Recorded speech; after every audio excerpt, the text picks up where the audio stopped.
I really wanted to learn how to paint, and it was something that I'd never really done before. So I was looking for a course that could take me right from the very basics. It really gave me that grounding in painting that I was looking for.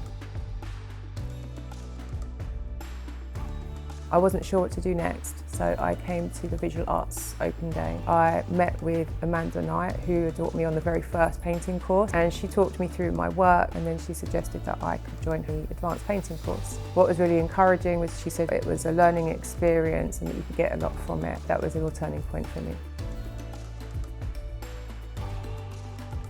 I'm hoping to continue to put my work out there, apply for open calls, enjoy painting, continuing to take courses to improve my practice, and just to see what happens next, really.